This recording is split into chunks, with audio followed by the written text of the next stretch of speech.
प्यारे विद्यार्थियों, पाठ 21 क्रांतिकारी शेखर का बचपन। हमने उसका भाग 1 का अध्ययन किया था कल। आज हम उसके भाग 2 का अध्ययन करेंगे। भाग 1 में अंत में हमने पढ़ा था कि किस तरह शेखर जो है क्रांतिकारी विचारों से प्रभावित हुआ और उसने जो है विदेशी चीज़ों का, विदेशी लोगों से, विदेशी भाषा से उसको क्या हो गया, उसको नफरत होने लगी और वो उनका विरोध करने लगा। ठीक है, यहाँ तक हमने पढ़ा था। अब आगे भाग 2 का अध्ययन करेंगे। फिर उसने अपने हिंदी ज्ञान को प्रमाणित करने के लिए, भाई मुझे हिंदी आती है, यह प्रमाणित करने के लिए और गांधी के प्रति अपनी श्रद्धा, कि गांधी जी के प्रति मेरे को कितनी श्रद्धा है, किस तरह मैं गांधी जी को अपना आदर्श मानता हूँ, इसे व्यक्त करने का और कोई साधन उसे प्राप्त नहीं था। भाई मैं कैसे बताऊं कि मुझे हिंदी आती है और मुझे गांधी जी के प्रति श्रद्धा है। तो उसने और कोई किस तरह वो बताएगा किसी को, तो कोई साधन उसे प्राप्त नहीं था। तो यह प्रकट करने के लिए उसने क्या करा, एक राष्ट्रीय नाटक लिखना आरंभ किया। अपने राष्ट्र के बारे में एक नाटक लिखना आरंभ किया और वो भी हिंदी में, क्योंकि वो बताना चाहता था कि किस तरह गांधी की विचारधारा से मैं बहुत प्रभावित हुआ हूँ, मैं उनको बहुत मानता हूँ, बहुत श्रद्धा है मुझे, और दूसरा कि मुझे हिंदी आती, ये भी उसको बताना था। तो उसने क्या करा, एक राष्ट्रीय नाटक लिखना आरंभ किया। जीवन में देखे हुए एकमात्र खेल की स्मृति, खेल यानी नाटक है ना। पहले ज़माने में क्या होते थे, मंच पर नाटक होते थे। हाँ, और किस तरह जब देश के लिए स्वतंत्रता आंदोलन चल रहा था तो उस समय देश की स्वतंत्रता आंदोलन करते हुए नाटक जो है नवयुवक करते थे और मंचों पर लोगों को दिखाते थे। तो उसको एकमात्र नाटक की स्मृति यानी याद अभी ताज़ी थी, इसलिए उसे लिखने में कोई बहुत कठिनाई नहीं हुई। उसको अभी भी याद था वो नाटक के बारे में, इसलिए उसको एक नाटक लिखने में ज़्यादा कठिनाई नहीं हुई। प्रस्तावना तो उसने ज्यों की त्यों हथिया ली, मतलब शुरुआत का जो था प्रस्तावना वो तो उसने वो नाटक में था, पहले वाले जो देखे नाटक में वैसे के वैसे रख दी। केवल कहीं कहीं कुछ मामूली परिवर्तन, थोड़ा थोड़ा बीच में उसने क्या करा, अपने विचारों को प्रकट किया, जो वह चाहता था परिवर्तन करना पड़ा। उसके बाद नाटक आरंभ हुआ। एक स्वाधीन लोकतंत्र भारत का विराट स्वप्न, उसके जो विचारधारा क्या थी कि वह भारत को स्वतंत्र देखना चाह रहा था। विराट स्वप्न उसका, एक विराट यानी बहुत बड़ा, एक बड़ा स्वप्न था, जिसके राष्ट्रपिता गांधी है। और वह देश को हमारे देश को जो है स्वाधीन कराने के लिए जो है क्या है, जिसके राष्ट्रपिता कौन थे, गांधी थे। और सिद्धि के लिए साधन, गांधी ही उस सिद्धि के लिए साधन थे। गांधी जी देश को स्वतंत्र करा सकते हैं, ऐसा उसका मानना था और ऐसा उसने नाटक में भी अंकित किया था। अनवरत कताई और बुनाई, विदेशी माल और मनुष्य का परित्याग और प्रत्येक अवसर पर दूसरा गाल आगे कर देना, है ना। गांधी जी सीख देते थे कि भाई खुद ही जो है किस तरह चरखे में खुद कातो तो वो भी, और बुनाई करो, विदेशी माल और मनुष्य का त्याग करो, और प्रत्येक अवसर पर कोई एक गाल में मारे तो दूसरा गाल भी आगे बढ़ा दो। तो वह कहते हैं वो भी जो है उसने किस तरह से उस नाटक में उसने कहीं कहीं पर इनका भी उल्लेख किया था। सत्य हरिश्चंद्र का इंद्रलोक प्रारंभ से हटकर अंत में आ गया। तो वे कहते हैं अपने ऊपर शेखर की प्रतिभा द्वारा सूर्यास्त के सुनहरे टापू की छाप लेकर, है ना, पहला जो नाटक देखा था उसकी छाप उसके दिमाग में पड़ी और उसने भी इसी तरह का एक नाटक तैयार किया। शेखर के नाटक का अंतिम दृश्य, उसके नाटक का अंतिम दृश्य क्या था कि किस तरह यहाँ पर सत्य हरिश्चंद्र इंद्रलोक का आरंभ से हटकर जब अंत आता है तो उसमें अंत में क्या होता है, सूर्यास्त के सुनहरे टापू की छाप दिखाई देती है। लेकिन यहाँ पर शेखर ने जो नाटक लिखा था तो उस नाटक का अंतिम दृश्य क्या था, स्वाधीन और बाधाहीन भारत, एक स्थूल आकार प्राप्त स्वप्न। उसका स्वप्न था कि भारत, उसके अंतिम दृश्य में उसने क्या बताया था कि भारत एक दिन क्या होगा, एक महान भारत जो है एक दिन स्वाधीन हो जाएगा और बाधाहीन, कोई भी बाधा उसके, कोई भी रुकावट जो है उसके स्वतंत्र होने पर आएगी नहीं। और यही उसका स्वप्न था, वह आज़ाद भारत को देखना चाहता था। ऐसा उसके नाटक में उसने लिखा था। अब नाटक पूरा हो गया, अब उसने पूरा नाटक तैयार कर दिया लिख के। शेखर ने सुंदर देशी स्याही से, है ना, देसी स्याही से उसकी प्रतिलिपि तैयार की और उसने अपने सुंदर अक्षरों से जो एक पेपर में उसको तैयार किया और उन पेपरों को अपनी पुस्तकों के नीचे छिपा कर रख दिया कि ताकि कोई देखे नहीं, क्योंकि ये उसका पहला नाटक था और अपने उसने विचार उसमें प्रस्तुत किए थे। पहले साहित्यिक प्रयत्नों की गति उसे अभी याद थी, इसलिए उसने अपना यह नाटक, यह अमूल्य रत्न किसी को नहीं दिखाया। उसके लिए तो बहुत अमूल्य रत्न था, पहली बार एक नाटक लिखा है, हाँ, अपने देश के लिए, और किससे, क्रांतिकारी दल, क्रांतिकारी लोगों के विचारों से जुड़कर। और ये तो इसके लिए एक बहुत अमूल्य रत्न था, सबसे कीमती था।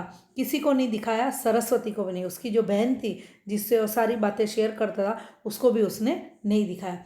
और हर समय जब वह जहाँ जाता उसके मन में एक ध्वनि घुसती, मैं उसको लगता वाह मैंने एक नाटक लिखा है।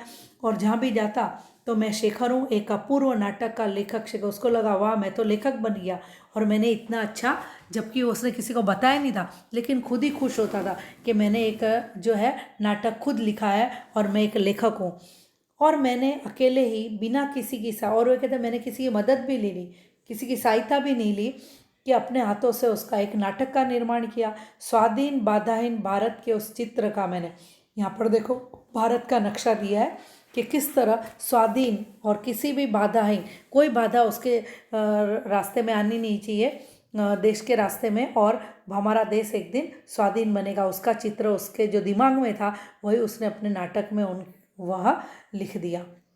शेखर अब नाटक तो पूरा हो गया, वो उसने लिख के अपनी नोटबुक में रख दिया और बहुत खुश होता था।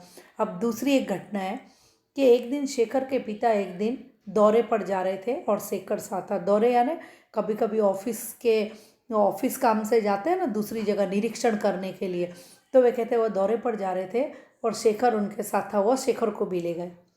जब बांकीपुर स्टेशन पर सामान रखकर पिता और पुत्र वेटिंग रूम के बाहर टहल रहे थे, अभी गाड़ी आई नहीं थी तो उन्होंने सामान वेटिंग रूम में रख दिया और दोनों टहल रहे थे। शेखर कुछ आगे था और पिता उसके पीछे थे।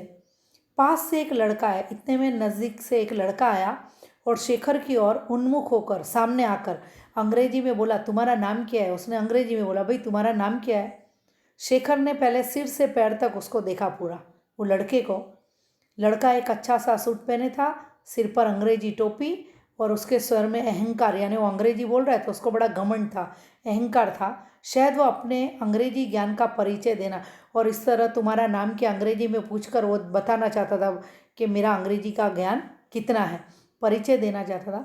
शेखर को प्रश्न बुरा और अपमानजनक लगा। शेखर को लगा कि ये उसको जो प्रश्न पूछा तुम्हारा नाम क्या है, और लड़के को देख के लगा कि इसको बहुत अपने अंग्रेजी आने पर बहुत घमंड भी कर रहा है, अहंकार है, तो उसको थोड़ा प्रश्न बुरा भी लगा और अपमानजनक लगा कि जैसे ये मेरा अपमान कर रहा हो। उसने उत्तर नहीं दिया, लेकिन उसने उसका उत्तर दिया नहीं, जबकि इसको तो आती थी अंग्रेजी, फिर भी उत्तर नहीं दिया। कुछ इसलिए भी नहीं दिया कि पीछे, वैसे वो देना चाहता तो बहुत कुछ बोल सकता था उसको, लेकिन पिता से डरता था।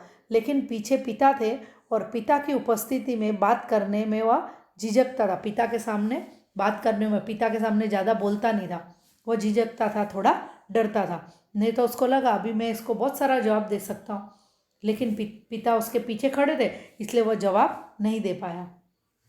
अब जब लड़के ने जवाब नहीं दिया तो उस लड़के ने समझा उसका सामना कर, वो लड़के को थोड़ा और घमंड आ गया, कभी मेरा सामना करने वाला तो कोई नहीं है, मतलब मेरे जैसी अंग्रेजी तो बोलने वाला कोई भी नहीं है।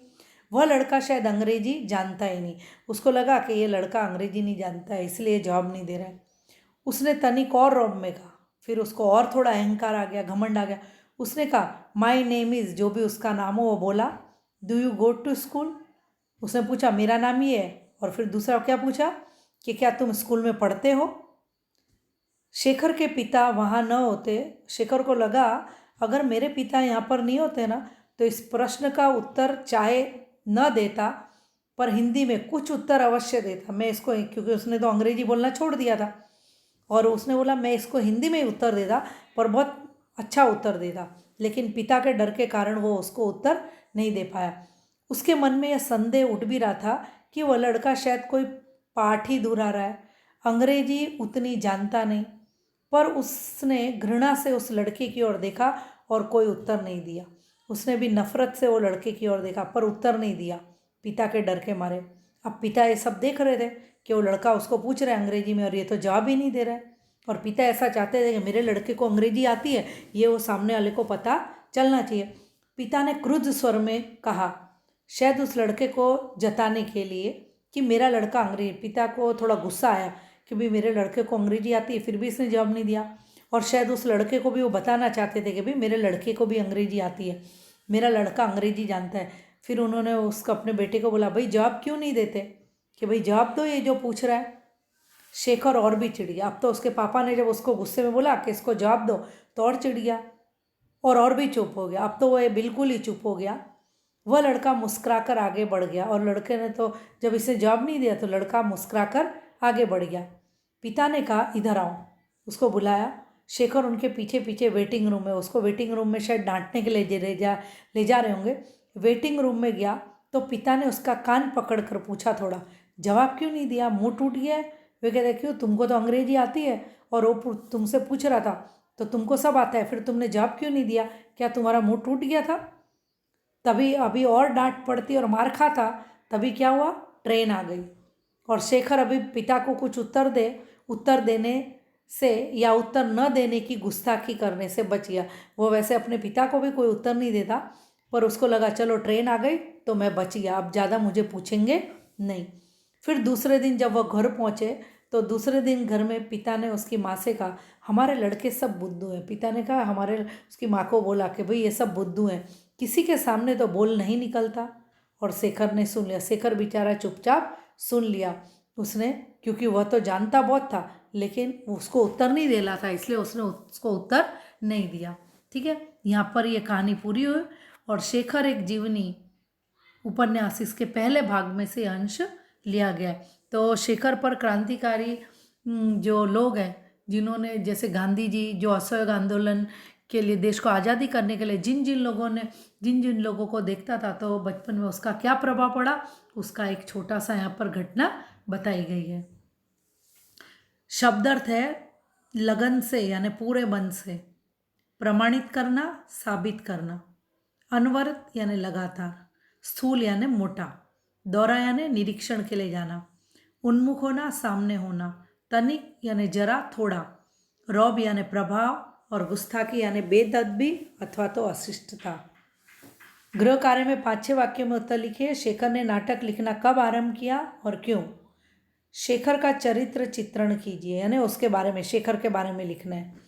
2-3 वाक्यों में उत्तर लिखिए। अंग्रेजी बालक के प्रश्न का उत्तर शेखर ने क्यों नहीं दिया? दूसरा प्रश्न है, पिता ने क्रुद्ध स्वर में शेखर से क्या कहा? तीसरा है, शेखर उत्तर देने से कैसे बच गया? और चौथा प्रश्न है, घर आकर पिता ने माँ से क्या कहा, क्यों?